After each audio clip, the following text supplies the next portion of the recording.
YouTube channel लक्ष्य hotels. मैं लक्ष्य त्रिपाठी आप सभी का अपने यूट्यूब चैनल में स्वागत करता हूँ। स्टूडेंट, हमने कल पढ़ रखा था कि जो इतिहास है, इतिहास कहाँ से आरंभ होता है, कितने भागों में बढ़ता है, इन सब के बारे में पढ़ रखा था।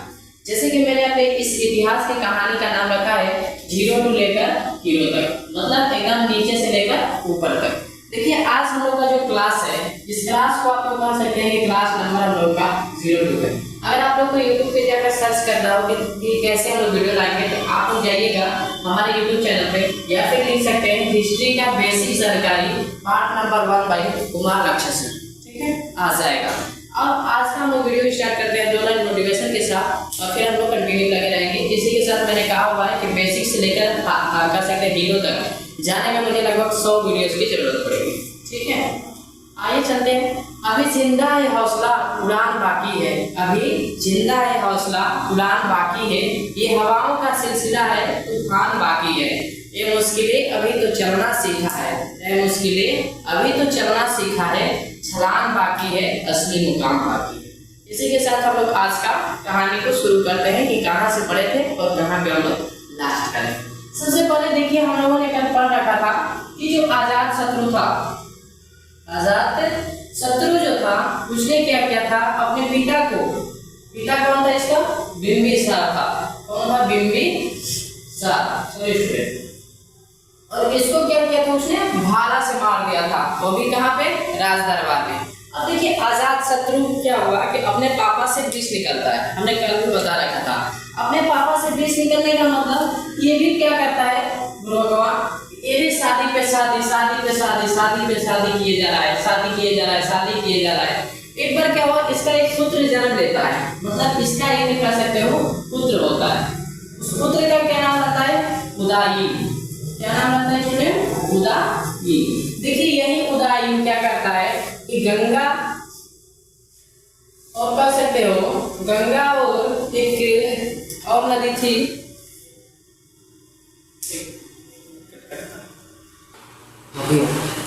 चलिए, इसका पुत्र हुआ, इसके पुत्र का क्या नाम था, उदयीन। देखिएगा, याद किए रहिएगा। क्यों? क्योंकि इतिहास में 2 ही चीज याद करना है, एक तो नाम याद करना है, दूसरा डेट याद करना है। उदयीन जो था, उदयीन तो जन्म ले लिया।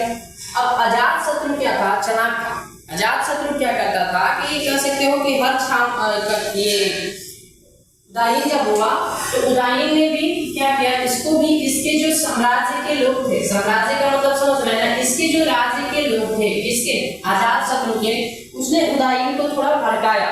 भड़काने कहने का मतलब है कि लोगों ने कहा कि देखो भाइयों, तुम्हारा विवाह नहीं करेंगे, मतलब कहने का है कि उसने कहा कि तुम्हारा विवाह ये नहीं कराएगा। अब तुम समझो कि तुम विवाह कैसे करोगे, शादी कैसे करोगे, ये तुम्हारी हालत हुई, ठीक है। इसके बाद इसने कह दिया कि मतलब आजाद शत्रु के बारे में कौन साम्राज्य के लोगों ने इसको भड़का दिया। उदयीन ने किया कि उदयीन फिर इसको, यानी कि अपने पिता को फिर से उदयीन क्या करता है, मार देता है। क्या करता है स्टूडेंट, मार देता है। किसको मारता है, आजाद शत्रु को। अब याद रखना, बिंबिसार को कौन मारता है, अजात शत्रु। अजात शत्रु को कौन मारता है, उदयीन। मतलब एक के बाद एक का मतलब पिता की मृत्यु होती है, मतलब अपने कह सकते हैं लड़का मारते गया, ठीक है। यही उदयीन, याद रखना, यही उदयीन ने क्या किया, उदयीन ने क्या किया कि जो गंगा और सोन का जो तट है, मतलब संगम जहाँ पे है, वहां पे पाटलिपुत्र की स्थापना की। पाटलिपुत्र की स्थापना की। देखो, पाटलिपुत्र को ही जब शेरशाह सूरी आता है, शेरशाह सूरी आता है, तो इसी का नाम क्या रखा जाता है, पटना रखा जाता है। यानी याद रखना स्टूडेंट, अगर आपसे प्रश्न में पूछा जाता है कि पाटलिपुत्र की नींव किसने डाली, तो किसने डाला था, उदयीन ने, जो अपने पिता को मारा हुआ था। इसके पिता का नाम क्या था, आजाद शत्रु, ठीक है। और इसी पाटलिपुत्र का बाद में जब शेरशाह सूरी आता है भारत में, तो क्या करता है, नाम को चेंज कर देता है और रख देता है पटना। और फिलहाल यही बिहार की राजधानी भी है, पटना, ठीक है। अब आगे चलते हैं, आगे क्या होता है, फिर से कहानी एक थोड़ा सा मोड़ लेती है। जैसे मैंने आपको ट्रिक बताया था, हसीन मशूक शाह। देखिए, हसीन यानी कि शाह आता है। अब देखिए, हर्यक वंश का यहीं पे होता है समाप्ति, मतलब कह सकते हैं जो है हर्यक वंश जो था, हर्यक वंश, ठीक है। इसके जो अंतिम शासक रहते हैं उनको इन्हीं के सेनापति मार देते हैं। याद रखना, थोड़ा सा अगर मतलब और लगे तो फिर से सुन लेना, ध्यान से सुनना। क्या करता है, जो हर्यक वंश का कह सकते हैं, हर्यक वंश का जो अंतिम शासक था उसको उसके खुद सेनापति मार देता है, सेनापति मार देता है, ठीक है। और सेनापति ही किसकी स्थापना करता है, कह सकते हो शुंग वंश की। क्या है, शुंग वंश है या फिर यहाँ पे सुधार लेना स्टूडेंट, से सूर्य नहीं, गलती से मुझसे लिखा गया था सूर्य से, ठीक है, लिख लेना, फिर से सुधार लेना। इसलिए क्या करता है यार, कह सकते हो शिशुनाग वंश की स्थापना करता है, शिशुनाग वंश की क्या करता है, स्थापना करता है। याद रखना कौन स्थापना करता है, आपसे ये पूछा जा सकता है कि स्टूडेंट बताइए कि जो हर्यक वंश का अंतिम शासक था उसको कौन मारता है, तो शिशुनाग वंश। कौन मारता है, शिशुनाग वंश। मतलब कहने का है कि ये अब इसका खुद सेनापति रहता था लेकिन इसने मार दिया, और मारने के बाद क्या करता है, वह स्वयं कह सकते हैं कि शासक बन जाता है। शासक बनने के देखिए अभी ये वाला बहुत इम्पोर्टेंट नहीं है, इसलिए मैं इसको छिपा देता हूँ। यानी बस इतना जान लीजिए कि हर्यक वंश का अंतिम शासक को मारने वाला कौन था, शिशुनाग वंश। मतलब जिसने कि शिशुनाग वंश की स्थापना की थी वही मारने वाला था, ठीक है। 1 मिनट, ठीक है स्टूडेंट। अब देखो मैंने क्या बोला था कि यहीं पे ये बहुत इंपॉर्टेंट चीज नहीं है, जो शिशुनाग वंश था बहुत मतलब कह सकते हैं कि उस पर ज्यादा ध्यान देने की बात नहीं है, क्योंकि उसने कुछ भी नहीं किया। और जानते हैं हम लोग इतिहास में जो कुछ करता है उसी का नाम होता है, मतलब इतिहास के लिए हमें कुछ करना पड़ता है। ऐसे हम लोग डायरेक्ट मुंह उठा कर गए और कह सकते हैं कि इतिहास में नाम नहीं दर्ज हो जाता है, तो इसलिए कुछ नहीं किया, इसको यहीं पे फ्लोप कर दिया गया। अब ना का मतलब हमने पहले ही बताया था, इसका मतलब होता है नंद वंश। देखो नंद वंश के संस्थापक कौन थे, तो महापद्म नंद थे, महापद्म नंद थे। याद रखना कौन थे, महापद्म नंद थे। किसके, नंद वंश के संस्थापक। देखिए नंद वंश के संस्थापक में क्या होता, मतलब किसने नींव डाली थी, तो हमने बता दिया कि नंद वंश के जो संस्थापक थे या फिर नींव डालने वाले थे कौन थे, महापद्म नंद थे। अब देखिए इनके बाद कौन बनता है, तो इनके बाद बनते हैं घनानंद। राजगद्दी पे इनके बाद कौन आता है, घनानंद आता है। जिस वंश के थे, इसी नंदी वंश की बात हो रही है, कौन आता है, वो घनानंद आता है। अब देखिए जिस समय घनानंद हमारे यहाँ राज्य कर रहे थे उसी टाइम में सिकंदर अखंड कह सकते हैं कि दुनिया को जीतने के लिए शपथ लेकर निकल चुका था। सिकंदर का नाम बहुत चर्चित है। उसने क्या किया हुआ था, मतलब शपथ ले लिया था कि नहीं सभी को क्या करेंगे, अकेला मैं जीत लूंगा और सबको क्या करूंगा, एक में मिला लूंगा। तो सिकंदर जो था उस टाइम में क्या करता है कि भारत पे आक्रमण करने के लिए चलता है। किस पे आक्रमण करने के लिए स्टूडेंट, भारत पर आक्रमण करने के लिए चलता है। देखो इसने क्या किया था कि पोरस में एक राजा से युद्ध किया था। अब पोरस राजा से कौन सा युद्ध किया था ये भी जानो, हाइडे स्पीच के युद्ध किया था। जो हम लोग कह सकते हैं कि जो ये सिकंदर था उसने पोरस के राजा से युद्ध किया था, जिस युद्ध का नाम था हाइडे स्पीच। हाइडे स्पीच का युद्ध किसके किसके बीच में अगर हुआ था तो पूछता है, तो पोरस और कह सकते हो सिकंदर के बीच में हुआ था। अब देखो सिकंदर के यहाँ पे कुछ कहते हैं, कुछ इतिहासकार कहते हैं कि नहीं यहाँ पे पोरस जीत गया, लेकिन कुछ इतिहासकार कहते हैं कि नहीं यहाँ पे सिकंदर जीत गया। अब इतिहासकारों में अपने में ही जब मतभेद है, तो हम तो उतने बड़े इतिहासकार नहीं है कि आप लोग को बता दें कि नहीं जीता कौन है, कोई बात नहीं। हम लोग ऐसा मानते हैं कि सिकंदर ही विजय हुआ था, मतलब सिकंदर ही जीता था। अब क्वेश्चन ये आता है कि आखिर सिकंदर भारत पे आक्रमण करना क्यों चाहता था, why attack the Sikandar in India, मतलब हमारे यहाँ आक्रमण क्यों करना चाहता था। तो सुनो, जो हमारा कह सकते हैं महाजनपद था जिसका नाम था मगध में हाथियां प्रसिद्ध थी, क्योंकि जंगल था और जंगल में हाथी बहुत ज्यादा मिलते थे। स्टूडेंट देखो मैं जैसे पढ़ा रहा हूँ एडजेक्टिव आप लोग वैसे उतार लेना, अगर फिर से नहीं समझ में आए तो मेरा फिर से एक बार रिपीट कर लेना, वीडियो अच्छे से समझ में आ जाएगा। मैं कोशिश कर रहा हूँ कि आपको जहाँ तक हो सके धीरे धीरे करके समझा सकूँ, ठीक है। यहाँ पे मगध में कह सकते हो हाथियां प्रसिद्ध थी, जिसके कारण सिकंदर हमारे भारत पे आक्रमण करना चाहता था और यहाँ से हाथी को लेकर जाना चाहता था। लेकिन बीच में क्या होता है, सिकंदर क्या करता है, अब यहाँ पे आने के लिए तो ये राजी हो जाता है, लेकिन अब सुनो अब हाथी लेने के लिए ये अटैक करता है यहाँ पे। तो उस समय क्या था, एक तक्षशिला नाम का विश्वविद्यालय चलता था। कौन सा विद्यालय स्टूडेंट याद करना, तक्षशिला विश्वविद्यालय के नाम से एक विद्यालय विख्यात था। इसके कौन थे, इसके एक अध्यापक थे जिनका नाम था चाणक्य। क्या नाम था, चाणक्य। दूसरा नाम क्या इनका बता सकते हैं, कौटिल्य। और एक नाम क्या है, कौटिल्य। एक और इनका नाम था जो नाम था विष्णुगुप्त। देखो किसी भी नाम से आपके क्वेश्चन में या फिर कर सकते हो कि प्रश्न में आ सकता है, इसलिए मैंने तीनों नाम बता दिए। ये तीनों नाम एक ही व्यक्ति का है, चाणक्य, कौटिल्य और विष्णुगुप्त, एक ही व्यक्ति है, अलग अलग नहीं है। अब इनको पता चलता है कि भाई सिकंदर क्या करने वाला है, भारत पे आक्रमण करने वाला है। तो उस टाइम में हमारे भारत पे कर सकते हो एक राजा राज्य करता था जिसका नाम था क्या, घरानंद। क्योंकि मैंने पहले बता दिया था कि महापद्म नंद के बाद कौन शासक बना, घरानंद। तो अब ये जो अध्यापक है तक्षशिला के, यानी कर सकते हो चाणक्य या फिर कर सकते हो कौटिल्य या फिर कर सकते हो विष्णुगुप्त, ये इन्होंने सोचा कि चलते हैं घनानंदवा को समझाते हैं कि देखो अब युद्ध करने का टाइम आ गया है, बुद्धि से काम लो, नहीं तो क्या करोगे, तुम मारे जाओगे। यानी हमारा फिर से क्या होगा, या तो देश गुलाम हो जाएगा नहीं तो तुम्हारा राज्य चला जाएगा। तो देखो जो घनानंद था ये अय्यासी राजा था, कह सकते हो ये अय्यास किस्म का राजा था। उस टाइम में जब मतलब कह सकते हो जब कौटिल्य इसके दरबार में आए, किसके दरबार में, घनानंद के दरबार में जब आए, तो ये क्या कर रहा था, उस टाइम में मुजरा देख रहा था। क्या देख रहा था स्टूडेंट, मुजरा देख रहा था। और ये आते हैं और कहते हैं कि देखो भाई तुम्हारा साम्राज्य चला जाएगा, तुम अपने साम्राज्य को बचाओ, वरना सिकंदर क्या करेगा, अटैक कर देगा। अटैक कर दिया, इस पर उसने उसके कानों पे जू नहीं रहेगा। जू न लगने का मतलब स्टूडेंट आप लोग मुझे कह सकते हैं कि मैं समझ सकता हूँ कि आप लोग जानते होंगे। अगर नहीं जानते होंगे इतना छोटा छोटा चीज, तो देखो तुम लोग कंपटीशन में कूदे हो, कोई क्लास 6 के बच्चे नहीं हो। जब कंपटीशन में कूदा जाता है तो कुछ जानकारी लेकर कूदा जाता है, ऐसे नहीं कूदा जाता है, ठीक है। तो इसलिए मैंने बता दिया कि जो घनानंद था कैसा राजा था, विलासी राजा था। इसको ऐसे देखो विलासी मैं बोल देता हूँ, ठीक है, विलासी अच्छा है, क्योंकि अय्यास किस्म का बोलना मुझे उचित नहीं लगा है। विलासी राजा था जो उस टाइम में मुजरा देखा। तो जब आए इन्होंने कहा, तो जब चाणक्य आए घनानंद से कहा कि देखो भाई सिकंदर हमारे ऊपर अटैक कर दिया है, तो इसने क्या कहा, घनानंदवा क्या कहता है, अरे इस साधु को पटक कर मारो। क्या करो, इस साधु को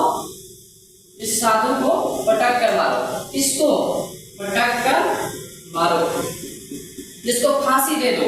मतलब घनानंद ऐसा बोलता है, ये साधु को पटक कर मारो, इसको फांसी दे दो, ये कर दो, वो कर दो।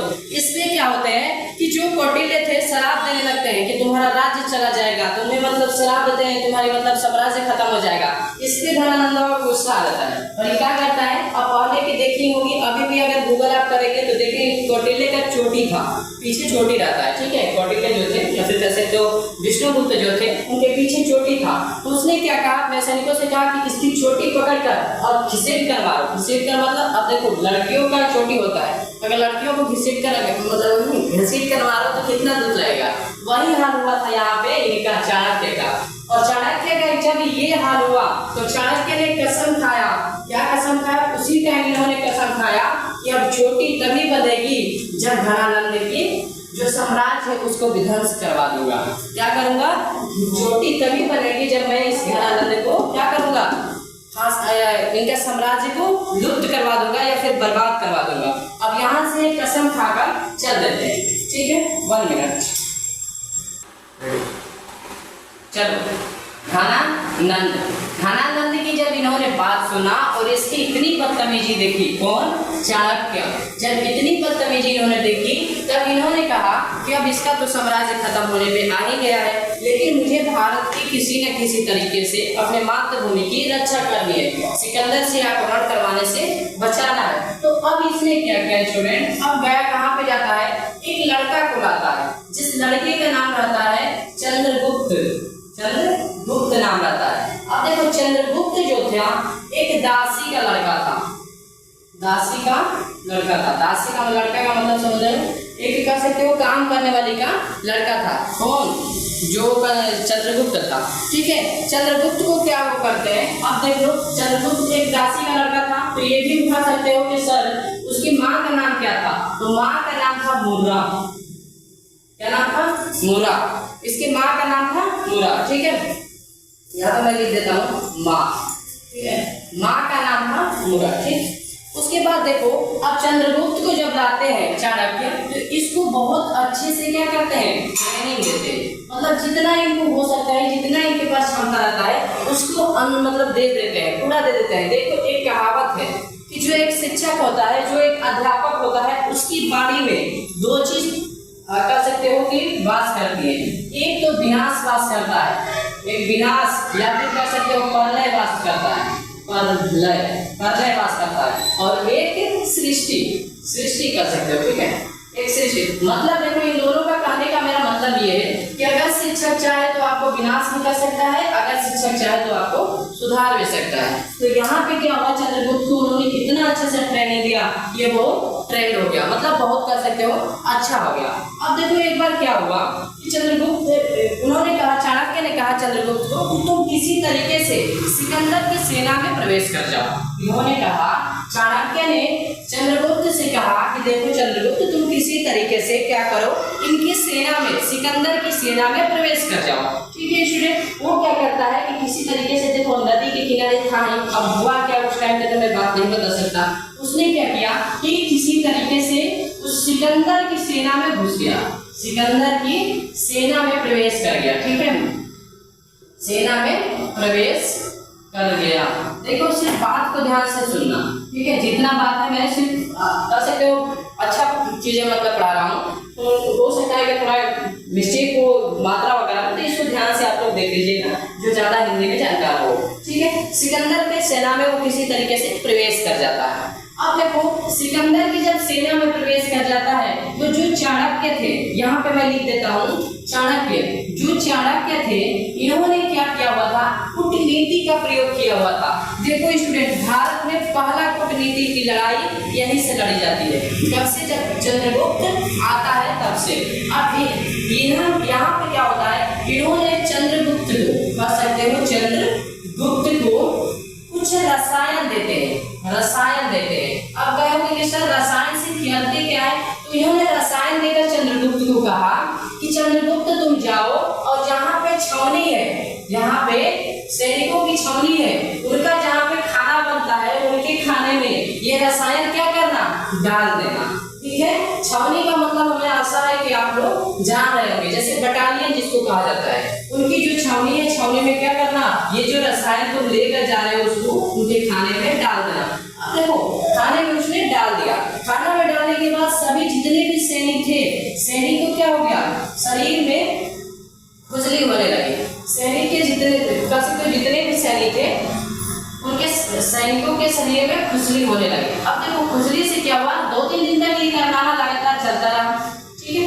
लगातार जब ऐसा चलता रहा तो देखो उस समय क्या होता था कि लड़ाई अलग बात है, लेकिन जो जहां तक वैद्य रहता था अगर उसको बुलाया जाता था तो वो चाहे दुश्मन हो चाहे अपना हो, उसको जाना पड़ता था। तो जब ऐसा होने लगा सभी लोग क्या करते थे, कह सकते हो कि जब ऐसे सैनिकों को खुजली होने लगी तो उन्होंने किसको बुलाया, चाणक्य को बुलाया, सिकंदर ने चाणक्य को बुलाया। तो उन्होंने कहा कि देखो भाई, भारत में एक माँ रहती है, मतलब उन्होंने झूठ बोला, ये नहीं करना होगा सच, क्योंकि मैंने बता दें कि इससे हमारा कूटनीति के युद्ध स्टार्ट होता है। तो उन्होंने सिकंदर से कहा कि देखो सिकंदर, तो भारत में एक देवी माँ रहती है जो तुमसे इस समय बहुत रुष्ट है, तुम चले जाओ, नहीं तो फिर तुमको बहुत परेशानी होगी। अब देखो इनका कहने का मकसद क्या था, इनका कहने का मकसद इसलिए था कि तुम यहाँ से चले जाओ क्योंकि यहाँ पे एक देवी निवास करती है जो तुमसे रुष्ट है। तो ये सोच रहे थे कि जो सैनिक है, सैनिक के दिमाग में क्या पैदा कर दूं, भ्रम पैदा कर दूं, भ्रम, यानी कि सब सैनिक जानेंगे कि हाँ लगता है सच में होगा, मतलब सच में देवी माँ रुष्ट होंगी, ठीक है, ऐसा सोचते हैं। तो फिर उन्होंने क्या किया, अब उसी बीच में चंद्रगुप्त था नहीं, तो चंद्रगुप्त को कुछ और रसायन देकर चले जाते हैं कि लो चंद्रगुप्त और तुम कुछ डाल देना। अब डालने के बाद क्या होता है, कोरोना हो जाता है। देखो कोरोना उस समय तो था ही नहीं सर, कोरोना कहाँ से कर दिया, कोरोना नहीं था, कोरोना की जैसी उस समय भी बीमारी लोगों के सैनिकों के बीच हो जाती है। अब एक चीज जरा तुम लोग बताओ, जिसके देह में खुजली हो रही है वो क्या युद्ध करने जाएगा कि पहले अपने देह की खुजली खुजलाएगा, खुजली मतलब कर सकते खुजली खुजलाएगा। अब पता चला कि ऐसे तैयार है मारने के लिए भाला लेकर, तो उसके शरीर में खुजली हुआ तो लगा कर रहा है, उसे खुजली करने से अब जब सामने वाला होगा वो छोड़ेगा तो ना, जब तक ये भाला लेकर ऐसे ऐसे करेंगे तब तक वो मार कर चला जाएगा। तो अब कौन युद्ध करने जाएगा? अब इधर क्या कहता है, सिकंदर कहता है अपने सैनिकों से, और सैनिक के मन में ये बैठ जाता है, भ्रम पैदा हो जाता है कि हाँ लगता है यहाँ पे कोई देवी है जो कि हम लोगों को इतना परेशान कर रही है, क्योंकि इन्होंने ये भी बात कर दिया और इधर ये सैनिक दिमाग इन लोगों का हालत खराब होते जा रहा है। लेकिन फिर भी सिकंदर नहीं मानता है, और सिकंदर क्या करता है, अपने सैनिकों से कहता है, सैनिकों मतलब युद्ध करने के लिए अटैक करो, तैयार हो, मतलब जाओ युद्ध करो। इधर खजूरी हो रही है। अब से सिकंदर की जो उतनी बड़ी सेना थी, उसने क्या कहा कि देखो अब हम लोग नहीं जाएंगे, हम लोग नहीं जाएंगे, तुम्हें युद्ध करना है तो तुम जाओ, बाकी हम लोग अब नहीं जा सकते, अब उधर नहीं जाएंगे, हम लोग जान रहे हैं कि यहाँ की देवी क्या है, रुष्ट है। तो फिर कहता है सिकंदर, अब ये जो सैनिक के भागने लगते हैं, तो सिकंदर कहता है अरे रुको बुड़बकवा कहाँ भाग रहा है, हमको भी लेते चलो। तो वो लोग क्या कहते हैं, आ जाओ इसी में शामिल हो जाओ, नहीं तो भाई तुमको भी हम लोग छोड़कर चले जाएंगे, क्योंकि तुमको हम लोग ले जाना भी नहीं चाहते हैं। अब देखो आगे जाने के बाद क्या होता है कि जब सिकंदर हमारे भारत में प्रवेश किया था, तो उसने अपने गुरुजी से पूछा था कि गुरुजी हमारा तो सपना पूरा नहीं हो पाया, हमारा सपना था कि भारत को जीते, सभी मतलब पूरी दुनिया को जीत कर हम लोग राजी करें, लेकिन ये तो सपना पूरा नहीं हो पाया, अब बताओ तुमको क्या सपना है जो कि हो सके तो हम पूरा कर दें। तो उसके गुरुजी ने पहले कहा कि रहने दो सिकंदर, ऐसा कोई सपना नहीं है जो मेरा तुम पूरा करो। लेकिन क्या क्या पहले भी जानते हैं राजा लोग थोड़ा होते थे, तो सिकंदर थोड़ा रिक्वेस्ट करने लगा, नहीं बताइए बताइए बताइए। उन्होंने कहा कि सिकंदर भारत से किसी ऐसे लोग को लाना जो तुमको लगे कि बहुत सहनशील है, मतलब सरल स्वभाव के हैं, ऐसे क्यों बहुत मतलब धीर गंभीर हो, ऐसे को लाना। अब सिकंदर सोच में पड़ता है कि ऐसा व्यक्ति कौन होगा जो कि बहुत धीर गंभीर मतलब थोड़ा कैसे सहनशील हो, ऐसा कौन व्यक्ति हो सकता है। तो उसको लगा कि देखो भाई मगध में साधु रहते हैं, उन साधु में से एक साधु को ले चलते हैं, ठीक है। जाता है अब साधु के पास, पहले साधु के पास सैनिक को भेजता है, सैनिक लोग जाते हैं और सैनिक लोग कहते हैं कि देखो साधु बाबा देखो तुमको महाराज ने हमारे बुलाया है। तो अब साधु बाबा कहते हैं कि चले जाओ, हमको कहीं नहीं जाना है। अब लास्ट में क्या होता है, जब ऐसा बात आ जाती है तो फिर वो सोचता है, देखो जो सिकंदर रहता है वो सोचता है कि चलो भाई जब तुम लोग से साधु नहीं आ रहे तो हम ही चलते हैं। अब ये साधु के पास जाता है, कौन जाता है स्टूडेंट, सिकंदर जाता है साधु के पास, और जाने के बाद बोलता है कि साधु बाबा देखो हमारे गुरुजी ने ऐसा ऐसा बात कहा है, तुम हमारे साथ हमारे देश में चलो। तो गुरु से वो जो साधु थे, साधु ने कहा कि देखो बच्चा हम तो चल सकते हैं, लेकिन एक बात बताओ, एक प्रश्न मेरा है, तो उस प्रश्न को बता लो, उसके बाद हम लोग चलेंगे। तो कहा कि जी बताइए क्या बात है। उन्होंने कहा कि देखो राजस्थान की बात थी, देखो सिकंदर इधर देखो तुम्हारा चारों तरफ बालू बालू नजर आ रहा है, ठीक है, ये पूरा रेगिस्तान है, रेगिस्तान में सिर्फ बालू बालू है, पानी वानी है नहीं। अब एक चीज बताओ तुम कि जब पानी तुमको पानी की आवश्यकता है, बहुत प्यास लगे तो तुम क्या करोगे। तो कहा साधु से इसे सिकंदर ने कहा क्या कहते हो साधु बाबा, पैसा दे देंगे, पैसा रुपया दे देंगे, बहुत सारा पैसा दे देंगे। तो कहे साधु बाबा कि देख लो सोच लो सिकंदर, एक गिलास पानी है वो भी मेरे पास ही है और मैं इतने पैसा मैं दूंगा नहीं। फिर वो कहता है कि ठीक है चलो हम अपना आधा राज्य देते हैं, क्या बोला, आधा राज्य देते हैं। फिर साधु ने बात को दोहराया, कहा कि देख लो सिकंदर अब सोच लो, एक ही गिलास पानी है और तुम मर जाओगे, पानी नहीं मिलेगा। तो लास्ट में सिकंदर हार कर क्या कह देता है कि महाराज आपको मैं पूरा राज्य दे देता हूँ, लेकिन क्या अब तो मुझे पानी देंगे ना।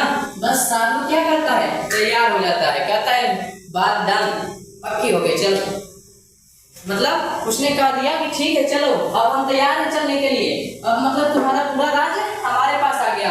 अब मुझे लगता है कि यही बात सोचते सोचते सिकंदर को क्या हो जाता है, हार्ट अटैक आ जाती है और सिकंदर लौटने के टाइम में बेबीलोन में इसकी मृत्यु हो जाती है। कहाँ पे स्टूडेंट, बेबीलोन में इसकी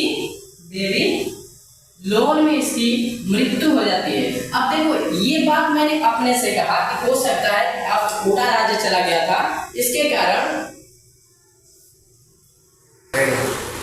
तो उसने क्या हमको मतलब मतलब लगता है, ऐसा इतिहासकार नहीं कहते हैं कि उसको हार्ट अटैक हुआ था, लेकिन हमको लगता है क्योंकि बेबीलोन में रास्ते में उसकी मृत्यु हुई थी, तो हो सकता है कि वो सोच रहा हो कि बताओ कि रजवा को हमने इतना मेहनत से पूरा हमने देश को जीता और रजवा हमसे ये गिलास के पानी के बदले ले लिया, और ऐसा सोचने में उसको हार्ट अटैक आता है और वो क्या होता है, मारा जाता है, मतलब मर जाता है। अब हम लोग फिर रिटर्निंग करेंगे अपने देश में, यानी कि अब बात होगी हमारे चंद्रगुप्त मौर्य की। ठीक है, 1 मिनट स्टूडेंट।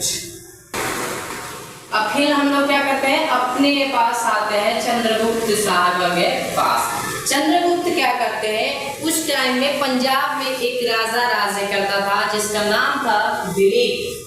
पंजाब में एक राजा राज्य करता था जिसका नाम था दिलीप। स्टूडेंट, क्या नाम था, दिलीप। कहाँ पर राज्य करता था, पंजाब में। अब देखो पंजाब में जब दिलीप राज्य करता था, तो जब चंद्रगुप्त ने इधर सिकंदर को जीत लिया, तो सिकंदर को जीतने के बाद पंजाब पे चढ़ाई किया और दिलीप को मार दिया, मतलब कह सकते हो इसको हरा दिया, और हराने के बाद पूरे पंजाब पे इसने क्या कर लिया, कब्जा कर लिया। यहाँ पे अब देखो उस टाइम में क्या था, सिर्फ सम्राट से नहीं कब्जा नहीं होता था, बल्कि सैनिकों पर भी कब्जा हो जाता था। ठीक है, कह सकते हो कि सैनिक भी उसके हो गए। अब इधर जो चाणक्य थे, उस बबुआ को क्या हो रहा था कि उसके पेट में, कह सकते हो पेट उसका मरोड़ रहा था, क्या हो, पेट मरोड़ रहा था, मरोड़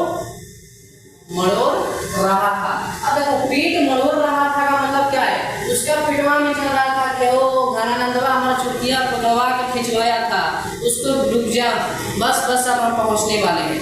तो अब देखो जब यहाँ पे इतना खेला खेल लेता है, कितना हो जाता है, तो अब चंद्रगुप्त को कहता है, चंद्रगुप्त अब क्या करो तुम, घनानंद पे चढ़ाई करो। कहाँ पे, घनानंद पे चढ़ाई करो।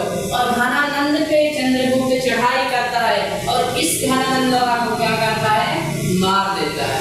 क्या करता है स्टूडेंट, इनको मार देता है, और मारने के बाद यहीं से नंद वंश की समाप्ति होती है और उदय होता है मौर्य वंश की। किसकी स्टूडेंट उदय होती है, मौर्य वंश की। इसकी मौर्य वंश का उदय होता है। देखो यहाँ से क्या होता है, मौर्य वंश का उदय होता है, और मौर्य वंश की 1 मिनट स्टूडेंट, और मौर्य वंश के संस्थापक कौन थे, अगर आपसे क्वेश्चन पूछा जाता है, या फिर मौर्य वंश की नींव किसने डाली थी, तो कह देना चंद्रगुप्त मौर्य ने। कौन स्टूडेंट, चंद्रगुप्त मौर्य। यही चंद्रगुप्त मौर्य जो कि चाणक्य के इशारे पे, कह सकते हो चाणक्य के इशारे पे सिकंदर को जीता, चाणक्य के इशारे पे दिलीप को जीता, चाणक्य के इशारे पे घनानंद को जीता, और लास्ट में घनानंद को मारकर, यानी कह सकते हो नंद वंश के राजा को मारकर किस चीज का नींव डाल दिया, तो मौर्य वंश की उसने नींव डाल दिया। ठीक है, ये जो चंद्रगुप्त मौर्य थे, इन्होंने, हमने आपको बता दिया कि जो चंद्रगुप्त मौर्य था उसने क्या कर दिया कि इनको मारकर, घनानंद भैया को मारकर इसकी संस्थापना, कह सकते हो नींव डाली मौर्य वंश की। और मौर्य वंश की नींव डालकर सबसे पहला मौर्य वंश का राजा कौन बना, चंद्रगुप्त। चंद्रगुप्त की माँ का नाम क्या था, मुर्रा। चंद्रगुप्त किसका लड़का था, मुर्रा का। मुर्रा कौन थी, एक दासी थी। ठीक है, इतना याद रखोगे। कौटिल्य ने घनानंद को क्यों मरवाया था, तो कौटिल्य ने घनानंद को इसलिए मरवाया था क्योंकि उसने कसम खाया हुआ था स्टूडेंट, कसम खा लिया था कि तुम्हारा साम्राज्य समाप्त करवा देंगे। क्यों ऐसा कसम उसने खाया था, क्योंकि उस कौटिल्य को, उस चाणक्य को ये जो घनानंद था उसकी चोटी पकड़वाकर क्या किया हुआ था, घसवाया था, या फिर कह सकते हो मरवाया था। किससे मरवाया था, सैनिकों से मरवाया था। इसलिए किससे मरवाया था स्टूडेंट, सैनिक से मरवाया था। ठीक है, अब यहाँ से हम लोग कहते हैं कि आगे पढ़ेंगे कि मौर्य वंश के जो संस्थापक चंद्रगुप्त मौर्य, ये आगे क्या क्या करते हैं। देखो चंद्रगुप्त मौर्य भी अच्छे शासक थे और इनके बारे में हम लोग पढ़ेंगे कल डिटेल से। आज के लिए इतना ही, मिलते हैं नेक्स्ट वीडियो में, तब तक के लिए धन्यवाद। साथ ही साथ स्टूडेंट आप लोग से मेरा एक रिक्वेस्ट है, आप लोग को अगर मेरा वीडियो अच्छा लगा हो तो प्लीज एक लाइक करना, ज्यादा से ज्यादा सब्सक्राइब कर देना, और एक मेरे सपोर्ट में सब्सक्राइब जरूर कर देना। स्टूडेंट साथ ही साथ में हम आपसे ये कहना चाहते हैं, हम जितना शॉर्ट में हो सके मतलब कर सकते हो एक कहानी को, एक जो इतिहास है एक्चुअली यही इतिहास होता है कि एक कहानी में पढ़ाया जाए, एक कहानी में बताया जाए तो बच्चों को ज़्यादा समझ में आती है। मैं कोशिश कर रहा हूँ, देखो स्टूडेंट ऐसा भी नहीं कि मैं बहुत कर सकते हो काबिल इंसान हूँ, लेकिन मैं खुद कोशिश कर रहा हूँ कि नहीं आप लोगों को थोड़ा अच्छे से पढ़ाया जाए, इसलिए मैं अपने चैनल को थोड़ा लेकर आता हूँ। आप भी मेरे भाई हैं, आप भी मतलब मेरे सीनियर हैं, आप मुझे सपोर्ट करिए ताकि मैं आगे विकास कर सकूं। इसी के साथ आज का हम लोग वीडियो करते हैं क्लोज। मिलते हैं नेक्स्ट वीडियो में, तब तक के लिए जय हिंद, जय भारत।